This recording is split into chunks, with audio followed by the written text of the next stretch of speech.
a franchise owner in Dallas, Texas, and I am here to answer some of Mike's questions, who is interested in opening up a studio really soon. Hey Joe, how you doing? Thank you very much for taking the time out to talk to me. Um, yeah, I understand you are one of the first franchise owners in Australia, and also Hmm. one of the first, if not the first franchise owner in Dallas. So the first franchise owner in the US. But if we could Yeah. just go back to get some perspective on, what was so appealing about inLIFE back in Australia when you started. Why did you joined with inLIFE first as an instructor? Talk to me Hmm. about that. What appealed to you? What made inLIFE different? Why did you go that route? And just talk about that perspective of instruction first. Yeah, definitely. So I had been to many, many different studios at that point in my life, just as a member as well as an instructor. But I inquired to teach at inLIFE. I found them. They were quite close to where I lived. So straight away I sent an email and I was really interested to go and have a look. And from the moment I walked in there, I met Scott, the owner. He was there waiting at the door. Um, big smile on his face, and I don't know, I just felt like instantly comfortable there. And we had a little bit of a chat, bit of an interview kind of situation. And I think I started that same week. He's like, yep, so are you free on Wednesday? And I was like, okay, yeah, let's do it, let's jump in. I was still fairly new to teaching at that point, so I was pretty nervous. And yeah, he kind of gave me a go, and I taught my first few classes, which to be honest were probably terrible, but Scott was very supportive in the way that he gave feedback, the way that he helped kind of create a bit of a pathway, and coaching. He was a great coach. So within a few weeks, I was just feeling right at home. But what really made me love it there was just you could tell that he had created this community. I think he had only been open at that point for maybe 6 months, 8 months, something like that. And there was just this community in there already. Like the women, and there was a few men in there, but mostly women. They were just all, you could just tell they all loved it. But it wasn't necessarily because they had the greatest instructors or it looked most beautiful. It was just because Scott made everyone that walked in there, whether they were new to Pilates, never exercised in their life, whether they were a bigger person, a smaller person, no matter where they came from, everyone just felt comfortable. He just really has this way of making everyone feel at home. And you could just feel that trickle down to us as the instructors. I came from like a corporate background, and to have he doesn't like to even call himself a boss, but to have a boss or a manager that actually appreciates you and makes you feel like this is yours just as much as mine, we're all in this together, was so like surreal and bizarre to me that I was like, okay, I'm not going anywhere. I need to stay here. This is like, he's got a good thing going. So trickled down to the instructors, which then also trickles down to the members. And everyone in between classes is just having a cup of tea, is just hanging out. No one wants to go home. People are coming in early just so they can chat to each other, chat to Scott, chat to the instructors. So within a week or two of being there, I felt that. And I was like, wow, this is pretty special. Um, and yeah, that was 5 years ago now. I'm nearly 6, I think. So I'm still here. So I That's would never amazing. look back. Hmm. So Scott created, really, he built this unique culture, is what I'm hearing. And that's probably, and you correct me if I'm wrong, but it sounds like it's pretty unique to inLIFE. That's very inclusive, and you're very welcoming of people of all ages and all abilities. Um, and so Scott built that. Then he grew the brand in Australia. You Hmm. grew with him. Yeah. Opened some locations there, and I think Scott got up to currently over 50 locations in Australia. Hmm. Fast forward or back up 2 years, 3 years, right? And Hmm. then you guys came to Dallas, you and Shane. Um, Hmm. with Scott to start inLIFE in the US, and you guys opened, you were one of the first, if not the first, to open in Dallas, correct? Yes, that is correct. Yes. So yeah, And so so Shane and I, sorry, yeah. please go ahead. Yeah, so Shane and I, yeah, we opened one of the first franchises in Sydney, and then a lot of, so the way it works is that we do a training education as well. So a lot of our members become instructors, and then a lot of those instructors kind of love what we do. And then, so from our one studio, I think I had about 7 members become instructors and then open their own studios. So it was so organic. And then that started happening at all the other studios too. And then, yeah, it was going really well. And I think we're about a year into it. And Scott was like, what do you guys think about coming to the USA? And we were all in, just because we, you know, we really can see like just the pathway that he's kind of building. And we didn't even really talk about it. We're like, yeah, let's do it. Let's jump in. We'll do it together. It's gonna be an experience, but yeah. So yeah, we ended up in Dallas. That's amazing. So, I mean, it sounds like, again, Scott is compelling. He built a great brand in Australia. And then again, here we are in Dallas 3 years ago. You opened the first one. Now, today, and we'll fill in the gaps, but today you guys own 2 locations and you have 2 more that are going to open, correct? Yes, that's correct. Tell me about the location. Yeah, please. We opened up Frisco about a year ago now, actually, and we did open up, yeah, with 300 members. So, and that was only, so there was 2 studios open, and then we opened up Frisco. So that was only the 3rd one in Dallas. Yeah. So to open up with those numbers was pretty cool. And it's still going really well today. It's plodding along. Shane and I aren't in there really. We have a manager in there, so she looks after everything. We're pretty hands off at that studio now. And yeah, again, like, we have a great community in there. Everyone is chatting to each other before and after class. There's a big tennis academy next door, and they all come in together, and there's lots of moms, and there's a Market Street supermarket next door, and we've got so many people that come in right from there. So yeah, we've got Frisco going. It's really cool. And then we just opened up Murphy about Let's a week talk about ago. Frisco. Hold that thought, because Okay. back to Frisco. So you guys opened about 300 members. Again, it's the same formula that worked in Australia, right? It's inclusive. You're talking about the community. I talked to Shane about that location. He told me about again, the tea table everyone loves. And so how long did it take? Because you were an instructor. So at first, were you doing some classes to help get it going? And then you backed away. You guys found a manager. Did you promote one of the instructors? Or how did that proceed? How did it go from you being an instructor to you guys being able to kind of be hands off? And how long did that take? Yeah, so I was teaching a little bit when we opened, but I actually went into that opening kind of with the thought that I didn't want the studio to rely on me being in there. So I actually only taught, I think I only had one little block of 3 or 4 classes. So I kind of went in there with the foresight to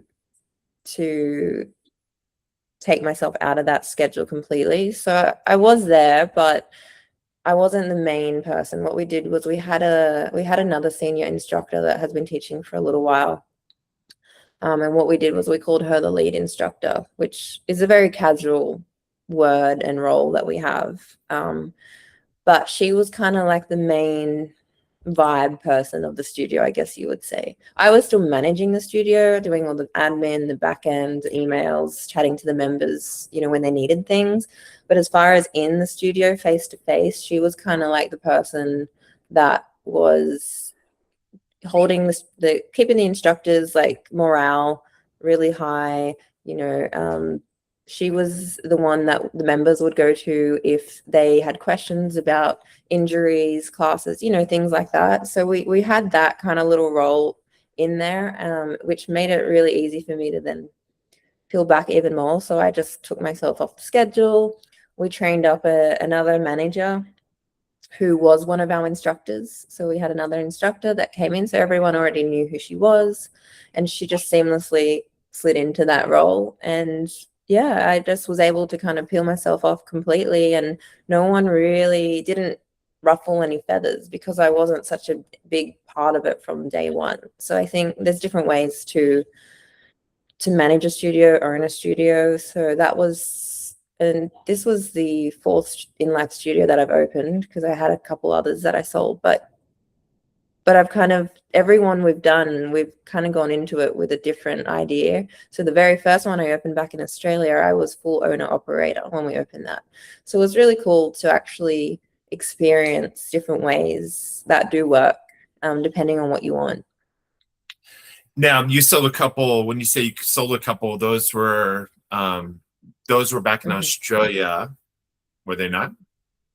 One was in the USA as well. So the very first location opened in Dallas. Yes. Got it. Yeah. Now, you guys opened at 300 members, which I understand the goal is to get around 210, 220 is a great number to be launching with. Yeah. So obviously you exceeded that number. And you said Frisco opened roughly about a year ago, maybe a little bit less. Was it hard to find instructors? So you talked about you had a lead instructor you could promote, but I mean, how does one go about finding good instructors? Is it easy? Is it hard? I always like to tell people it's pretty easy, to be honest, because there's a few different reasons for that. The first one is we do our education. So 3 or 4 times a year, we have an education intake where we train people up ourselves, and a lot of them come from our members that we have already. So we already have this really big pool of people that we have trained the inLIFE way, and they just slot seamlessly in. And then we kind of, depending on where they live, where they want to work, we will let the studio owners know, hey, we've got this group of people, they're interested, and we will kind of like send them the details, and they take it from there. The other really cool thing that we've noticed that happens in Dallas, and even in Australia, is that once our marketing starts for a new studio, our pre-opening marketing, we start getting instructors coming to us. Like we really do. Like when we were opening up Murphy, and we're actually in the process of Royce City right now, it's in pre-opening. I thought we were going to have to do kind of our own training out there to get people.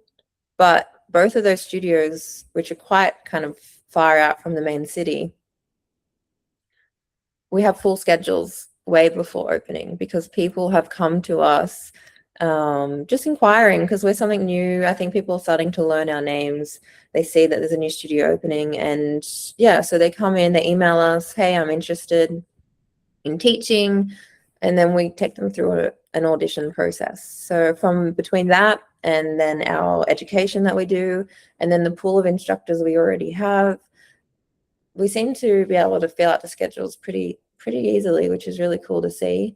And then the other thing we do, if there's a studio that is really far away from our other studios, or if it's in another state, we run one of our education courses specifically for that studio. So what we'll do is we'll do some marketing, some ads, we'll try and get a big pool of people to come in, we'll fly out there, do what we need to do, train everyone up, and then we will pick the best ones out of that kind of training to then slot into the schedules. And that's been really successful as well. So there's definitely a few ways we can go about it, and we haven't had any issues finding and filling schedules way before openings, which is awesome. And Joe, of course, you're talking about, and I talked to Shane about that.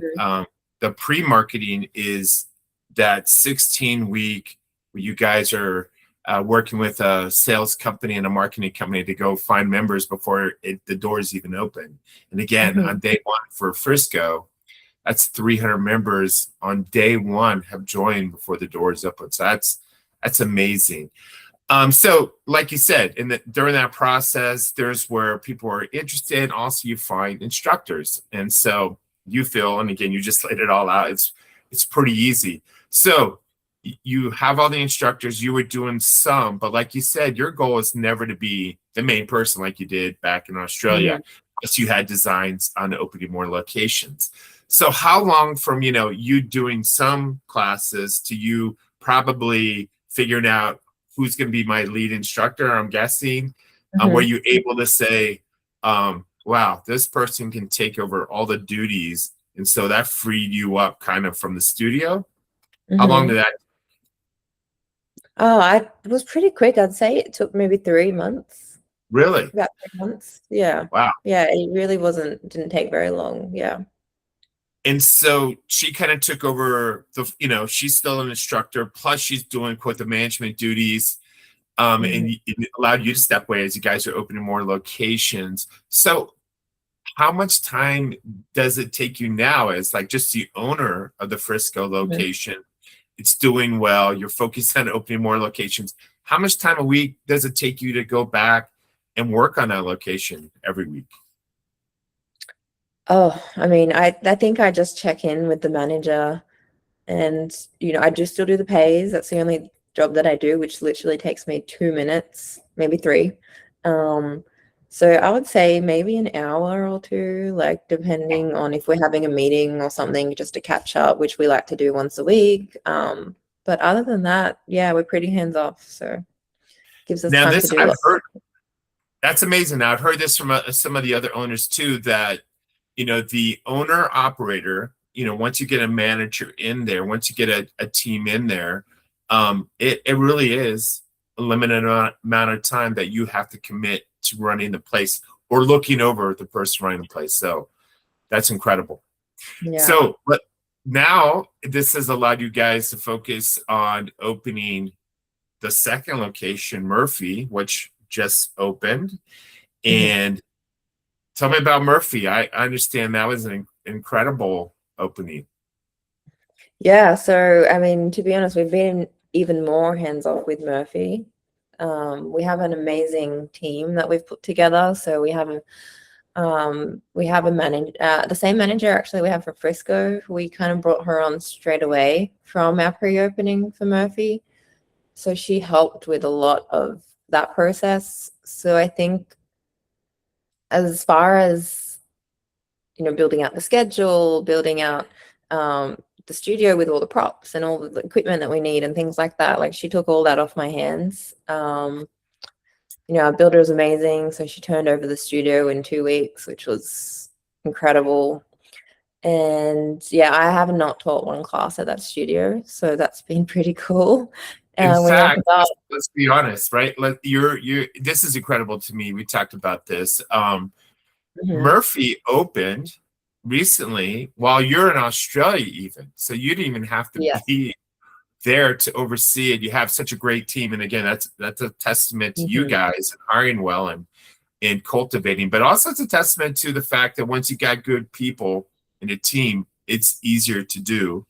And I understand Murphy. Again, the goal is to open to 210 to 220 members during that 16-week pre-sale. You open to 400 members. 400. Yeah, that's 400 members.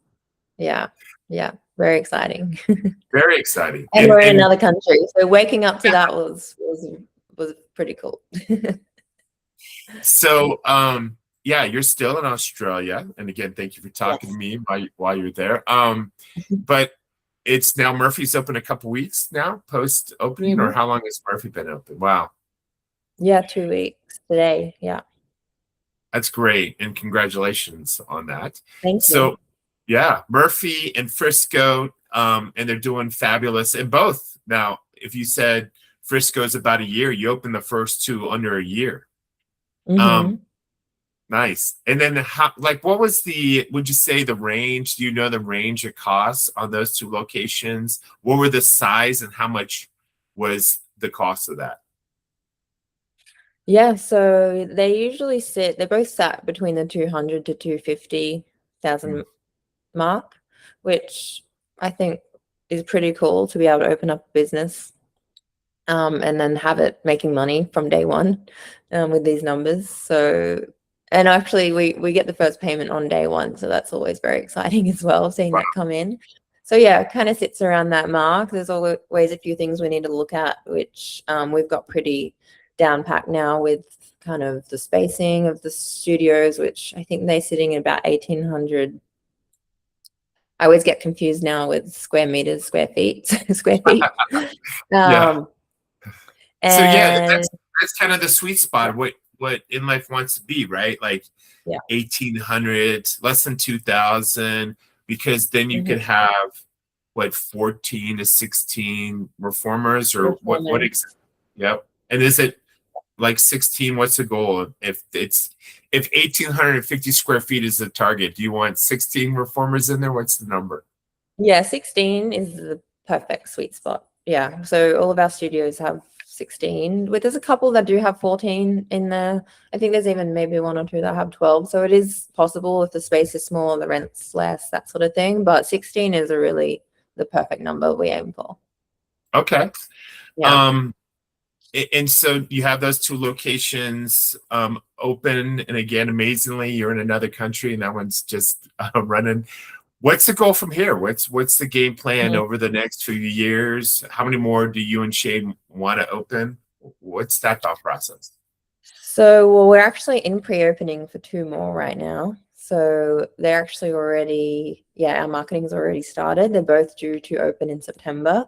So that's kind of rolling on as well. The build's done. Again, we have an amazing builder, and she's kind of had that all done. So now we're just, we're ordering the equipment, we're getting things done. We have the same team that we have at Murphy working and helping us with those studios. So that way, again, we're not there. So by the time we do get back in a couple of weeks, we should be able to walk into a studio that's ready to go.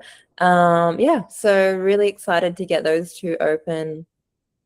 So that will be another 2 studios this year, and I think we're maybe looking at 1 more for early next year, but I'll keep you posted on that one. So I mean, that'd be 4 locations under like a year and a half once September rolls in, and then if you do the 5th location early next year, that's amazing. You're multi-unit, that many locations that quickly. And now the cool thing is, because you guys came over with Scott, you are going to be kind of spearheading the next chapter of inLIFE growth, and you 2 are going to be supporting franchise owners. Yeah, exactly.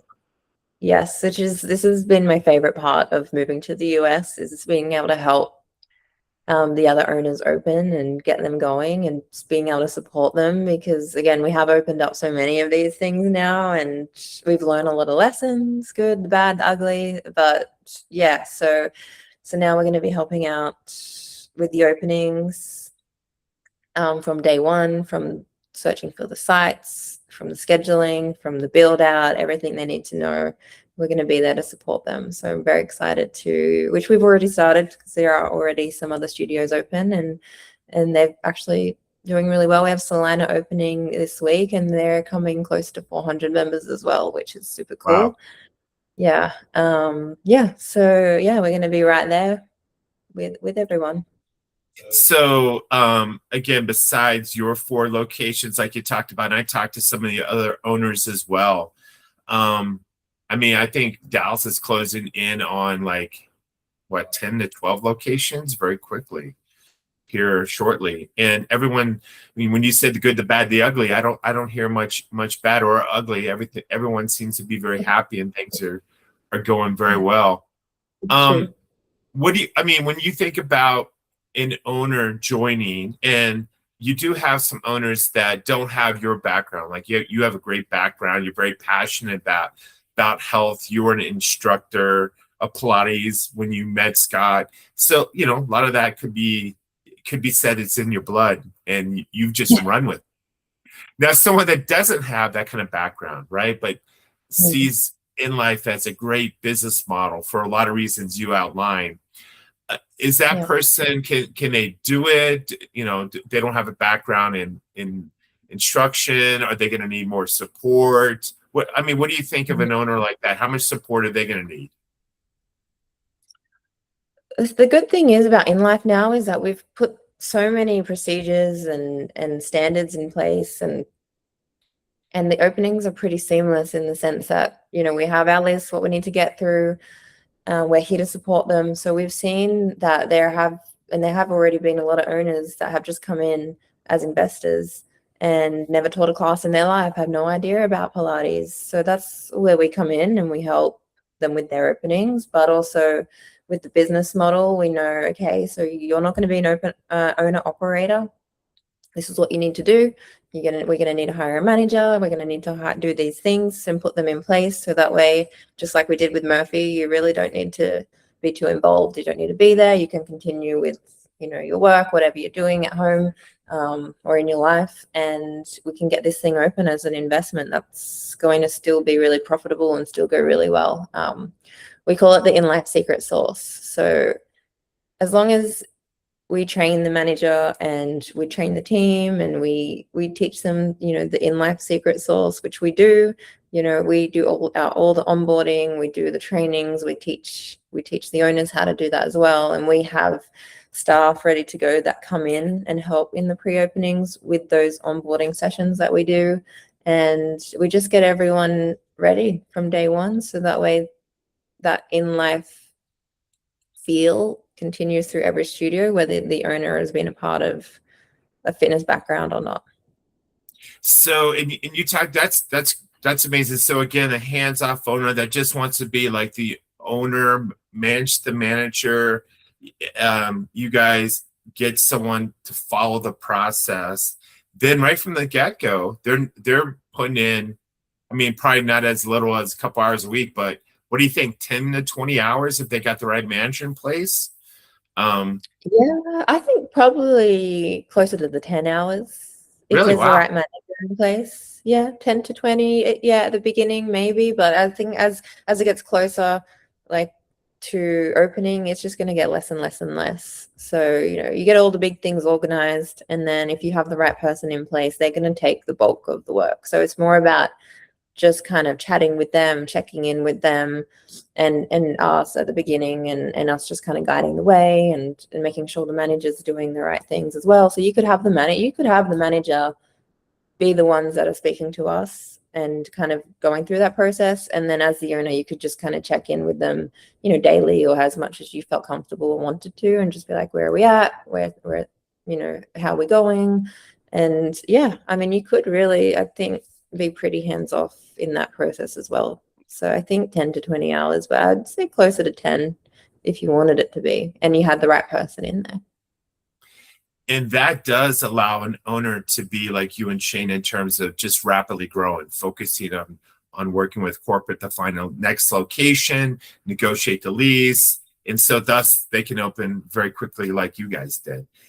Mm-hmm. Now, your path, and I hear one of the most popular paths, because I did talk to another owner that took the same path, went from member first to instructor, mm-hmm. then the owner, right? So, and that's a popular path.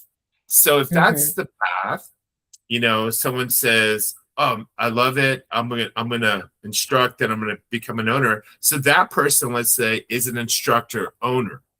So what does that look like in terms of being an instructor owner? So they're the manager, right? We're talking now hands-on, mm-hmm. day-to-day person, and that's a path someone could take too.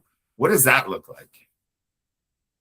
Yeah, definitely. That's one of the most popular paths I think we have. And we see it time and time again. So what we do is we have a lot of people inquire, "Oh, hey, I saw you do education." They sign up to that. And then we have like this group of people from all the different studios around. So the last one we did, I think we had like 25 people, and there was a pretty equal amount from all of our studios that have opened already. So 5 from Melissa, 5 from Frisco, 5 from Southlake, like that kind of thing. They do an online training that we have first. So they go through all the theory, the modules. Then they come in and we have face-to-face weekends that they do. And then after that, we have an audition process, and we basically make sure that they're really, really ready before we get them on the floor. So they go through that process. Then let's say they become an instructor. If they're a member, they've already been a part of our community, and they get the inLIFE way, we like to say. So they just get it, but you know, they get our culture. They get that we don't lock the door. We let people in if they're a little bit late. If someone's brand new and they didn't get to do a trial session, we let them in. We look after them. We modify for injuries. So all those little things, I think that sometimes when we are hiring external instructors, we need to kind of train. They because know again, these that things. makes inLIFE unique, right? All those things Mhm. that some of the other competitors don't do. Exactly. They just don't Yeah. have that inclusive, open culture approach. Sorry to Yeah. interrupt. No, it's okay. Exactly right. Yeah. So they already know these things coming in because they've experienced it as a member. So they're really, really seamless. They come onto the floor and they start teaching. And, you know, we also have like a certain flow and the way we teach that we like to do. And again, because they've been experiencing it, it comes in really easily. So then the more part of the culture they get, and they're like, oh, like, I think I can do this. Like, I really like this. I really like what inLife's about.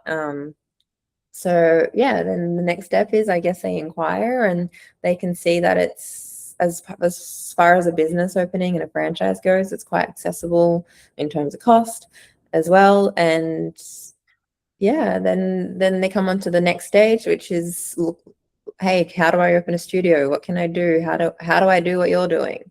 And a lot of them, you know, some of them can be young, like in their 20s, 30s, maybe a young family that have kids and want a different pathway, or some of them, yeah, just want to get out of like a career that they've been in for 20 years, and they're like, wait, I actually want to do something that I love and I enjoy and I can give back. And so yeah, that's kind of the pathway and the process that we have. And then from there we jump in and we help them open up their studio. And that person, again, and that's an awesome path. And again, it speaks to the culture, right? For someone to take member to instructor to owner. So would you say that person, and again, you did some of this, was that person doing 20 hours of instruction, 20 hours of management, or is it, oh, I can only do 10 hours in instruction because it's going to take me 30 hours to manage? What does that split look like? Because again, we're talking about the person that is a manager and an instructor role, right? That person is that's unique to inLIFE. It is, yeah, it is. I would say it can be whatever you want it to be honest. It depends on you as a person and what you want, but I mean, when I opened our first studio, I was teaching like 20 hours a week, maybe more, and also doing all the management and admin. And then even when we opened, we moved to the US, I was probably doing similar time kind of hours.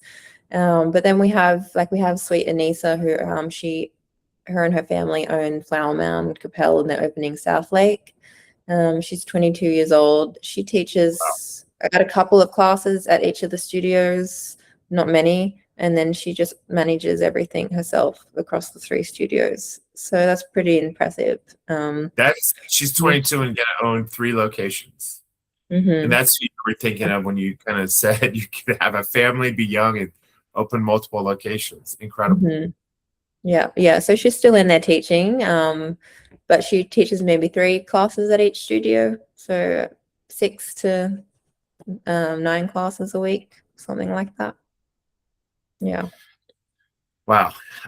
Dallas is obviously growing like crazy. You guys are doing very well. Again, congratulations on the 2 and 2 more to come, and maybe 1 early next year.